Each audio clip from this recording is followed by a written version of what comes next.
Bonjour, c'est Daniel Martel. Je vous souhaite la bienvenue à la partie 7A, programmation d'assembleur.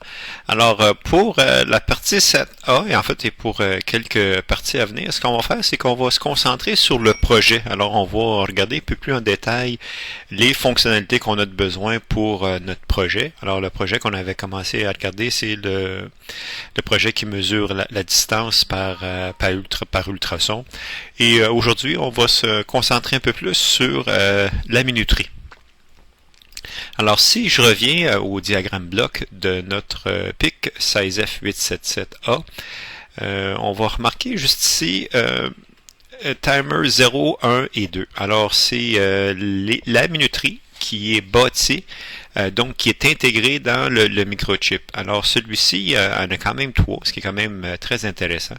Une chose que je vais attirer votre attention, si vous voyez toutes les petites flèches ici, puis cette barre-là ici, cette barre-là, c'est le databus. Donc ce que ça veut dire, c'est que chacune de ces minuteries-là sont reliées sur le databus, et c'est des flèches bidirectionnelles, donc on peut écrire et lire ces minuteries-là.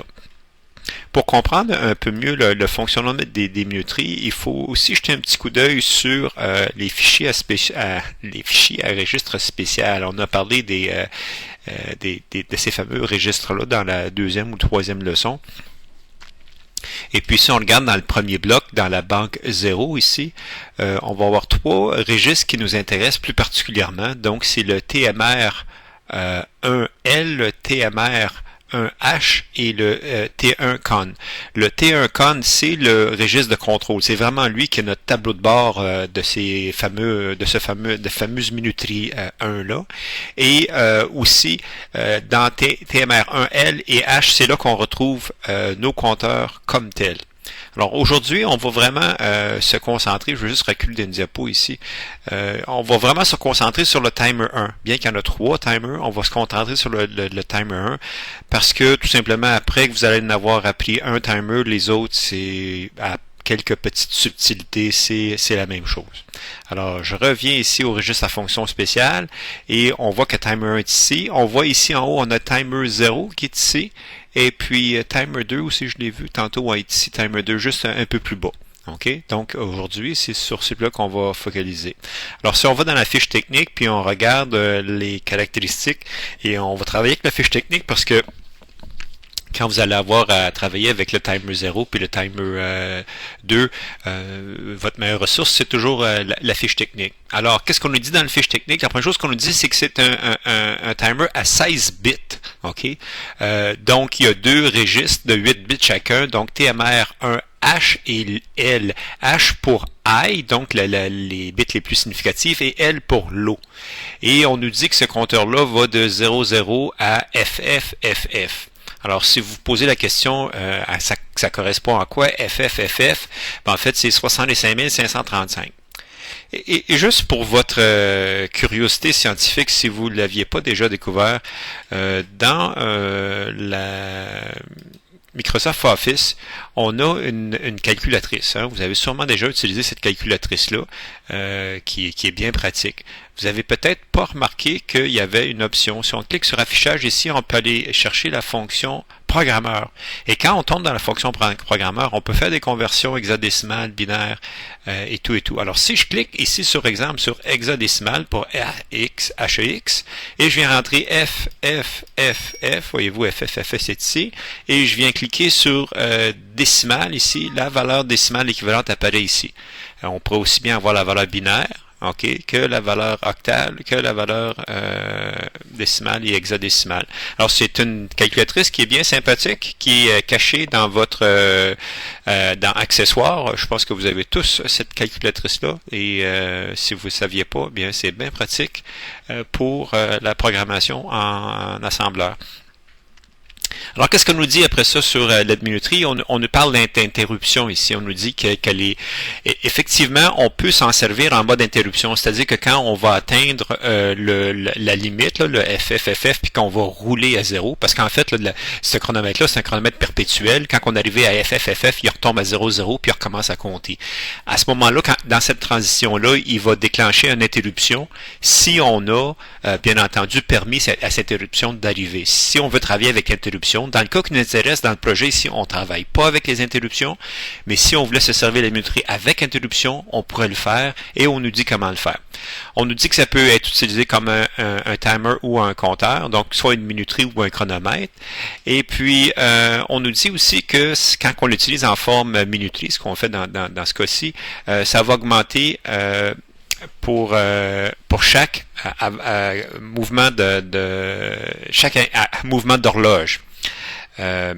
On a vu dans la leçon 2, je crois bien, là, comment fonctionnait le calcul pour les mouvements d'horloge. Et puis, dans ce cas-ci, là, c'est 0.0000002 secondes par cycle. Et c'est ce qui va nous permettre de calculer, dans le cas échéant, combien d'unités il faut avancer dans notre compteur pour avoir le bon temps. Donc, avant qu'on en vienne à là, regardons maintenant le registre. Donc, le registre de contrôle, donc qui est vraiment le tableau de bord de cette unité-là, s'appelle T1Con. OK, T1Con pour Timer 1 Control Register. OK, lui, c'est un registre à fonction spéciale qui est dans la banque 0. Et en fait, là, il y a 8 bits, mais 2 qui ne sont pas utilisés. Donc, on commence par les bits 5 et 4. Les bits 5 et 4, c'est ce qu'on appelle un prescaler. Donc, un prescaler, ce que c'est une façon de décupler notre horloge. Si notre horloge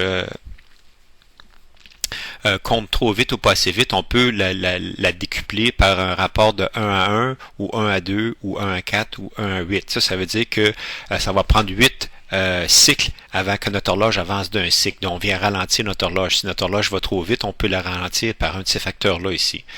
Dans le cas qui nous intéresse, on va la laisser à 1 pour 1. Donc aucune démultiplication. C'est donc dire que les bits 5 et 4, donc si je regarde ici, le bit 0, bit 1, bit 2, bit 3, bit 4, bit 5, donc bit 5 et 4 vont les prendre les valeurs 0, 0, telles que dit ici. Donc 0 et 0 pour mes bits 5 et 4. Pour la bit 3, on parle de Oscillator Enable Control. Et dans le cas qui nous intéresse ici, on n'en a pas besoin. Donc, on va le mettre à 0, donc bit 3 à 0. La bit 2, on nous parle ici là pour de synchroniser ou pas l'horloge interne. Dans le cas qui nous intéresse, on ne désire pas synchroniser. Alors, on dit Do not synchronize external clock input. Donc, on va mettre la bit 4 à la bit 3 à 0, 1, 2, la bit 2 à 1. La bit 1, on nous parle d'une horloge externe ou interne. On utilise l'horloge interne, donc on utilise notre cristal qui est déjà installé là, sur notre micro. On n'en rajoute pas. Donc on veut 0. On a un 0 ici. Puis finalement, la bit 0 ici, c'est ni plus ni moins que le commutateur on-off de notre chronomètre. Hein. Quand on a un 1, le chronomètre roule, puis quand on met 0, le chronomètre stop. Donc, pour les besoins de la course, on va le mettre à 0 pour l'instant. Hein? On va le mettre à 0 pour l'instant. Mais quand va venir le temps de démarrer notre chronomètre, c'est avec cette bit-là ici qu'on va partir et arrêter notre chronomètre. Tout simplement en venant mettre un 1 ici. Si on vient mettre un 1 ici, le chronomètre roule. Et si on met un 0, le chronomètre stop. Alors ça, c'est notre bouton on-off du chronomètre qui est juste ici. Maintenant, regardons un peu les instructions du programme qui ont été utilisées et comment on va les rattacher cette théorie-là qu'on vient de voir. Donc, au tout début, là, quand on fait la mise au point de notre pic, on vient parler ici là, de trice B. Donc, aussitôt qu'on parle de trice, on sait qu'on parle des ports. Donc, on vient régler notre port B en sortie parce qu'on met des zéros. On vient régler notre port C en sortie aussi parce qu'on vient mettre des zéros. Et on vient régler notre port D de façon hybride avec certaines entrées et d'autres en sortie en mettant la valeur 0,4 ici. Au tout début, ici, on fait quelque chose qu'il ne faut jamais oublier avec un 16F877, c'est-à-dire d'aller éteindre le convertisseur analogue digital. Et finalement, ici, dans la dernière étape, on vient sécler notre horloge. Alors, qu'est-ce qu'on vient faire? On vient faire un bankcell T1Con pour s'assurer qu'on est sur la banque 0. Et qu'est-ce qu'on vient faire? On vient pousser la valeur hexadécimale 0,4. Pourquoi 0,4? On vient juste de le voir ici dans l'étape précédente. On a besoin ici de cette valeur 0,4. Si on voit, voyez-vous ici, ça c'est la valeur 1, 2, 4. Donc, il y a 4 est ici. 4, puis c'est 0,4. Donc, on vient pousser 0,4 dans W et W dans Ticon 1. dans T1Con 1. Et puis ça va, si vous voulez, sécler ou mettre au point notre horloge prête à partir, en gardant en tête. Puis ici, voyez-vous, ça commence par un point virgule, c'est juste une note là, que la bit 0, quand elle est à 0, on arrête, puis quand on est à 1, on part, on go. Donc l'étape suivante est de venir mettre notre horloge à 0. Donc on vient faire un clear F, CLR-F ici, sur directement notre registre à fonction spéciale de l'horloge pour la basse série et de même pour la haute série. Quand on vient faire ça ici, on vient écrire dans notre minuterie et on vient le mettre à 0. Ok, alors si je recule juste de quelques diapos ici, juste pour vous montrer sur le diagramme bloc ce que ça a l'air. Ce qu'on vient faire ici, c'est que, voyez-vous, notre timer 1 est ici. Là, ce qu'on vient faire, c'est qu'on vient mettre ce fameux timer 1 là à 0. Si je regarde dans mes registres à fonction spéciale, voyez-vous ici, TMR 1L et H, ici, ces deux registres-là, si je viens pousser des zéros dans ça pour les mettre à 0. Alors bon, maintenant qu'on les a mis à 0, la prochaine étape va être de le démarrer, et ça, rien de plus simple, on l'a vu tantôt. Tout ce qu'on a besoin de faire, c'est d'aller travailler sur la bit 0 de T1Con. Donc, on vient faire ici, dans un premier temps, quand vient le temps de partir notre chronomètre, après qu'on a déterminé, là, selon notre cycle, que c'est le temps de partir le chronomètre, on vient faire un BSF, donc bit 7. Donc, bit 7, ça veut dire mettre à la valeur logique 1, donc démarrer le registre de l'horloge, et c'est la bit 0 qu'on vient impacter. Et quand on a fini, c'est le temps d'éteindre notre chrono, parce qu'on a vu que la bit 0 servait à ça, ben on vient faire l'inverse. Alors vous aussi, on faisait un BSF, ici on vient faire un BCF, bit clear, donc on vient remettre à 0.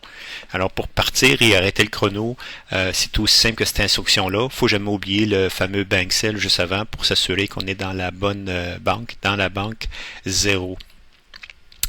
Maintenant, pour terminer, juste pour... là, ici, on vient d'arrêter notre chronomètre. Donc, on a une valeur qui est cristallisée dans notre minuterie, donc dans TMR1. L'eau, j'ai une valeur qui est cristallisée et j'ai aussi une autre valeur qui est cristallisée dans TMR1H. Dans l'étape suivante où je vais devoir afficher le temps, en fait la distance, à ce moment-ci, tout ce que j'ai, c'est un temps, c'est toujours pas une distance, il faut que je la traite, il faut que je la transforme. Dans une des prochaines vidéos, on va voir que ce qu'on doit faire, c'est le diviser par 3 pour arriver à un nombre qui va être équivalent à la distance, parce que ça donnait juste qu'il y avait une relation mathématique qui était entière, donc une relation mathématique de 3 entre le temps calculé et la distance. Donc, on va devoir faire une division par 3. Alors, ce qu'on fait ici, c'est qu'on prend la valeur du TMR1 low, on la pousse dans W et on pousse W dans ACC-BLO. Et ACC-BLO, ici, c'est un nouveau registre, mais on va voir ça dans notre prochaine leçon, qu'on va utiliser pour faire notre division par 3. Alors, ce que je fais, c'est que je le transfère de registre C. Je passe du registre TMR1L, je le passe dans ACC-BLO et je fais la même chose avec H, je le passe dans ACC-BHI. Par la suite, je vais pouvoir opérer ma division. Voyez-vous, ici, je pousse la valeur 3 dans mon accumulateur et puis je fais une fonction call pour la division. Là, je vais aller faire la fameuse division. Dans les prochaines leçons, on va voir la division et puis on va voir aussi la conversion de binaire, parce que là, on est toujours en nombre binaire. Il faut transformer nos nombres binaires en nombre décimal. Pour qu'on puisse les afficher, mais encore là, il va falloir après ça aussi les transformer en ASCII. Donc, il va falloir partir de binaire à décimal, puis de décimal à ASCII pour pouvoir afficher ces nombres-là. Ça, je vous expliquerai ça dans la prochaine leçon. Alors, aujourd'hui, c'était les minuteries. Alors, pour poursuivre votre éducation, je vous invite à jeter un coup d'œil dans la fiche technique pour la minuterie 0 et le timer 2 qui sont semblables, mais qui ont quand même des subtilités de différence. Alors, encore une fois, je vous remercie de m'avoir écouté aujourd'hui et je vous souhaite un excellent apprentissage.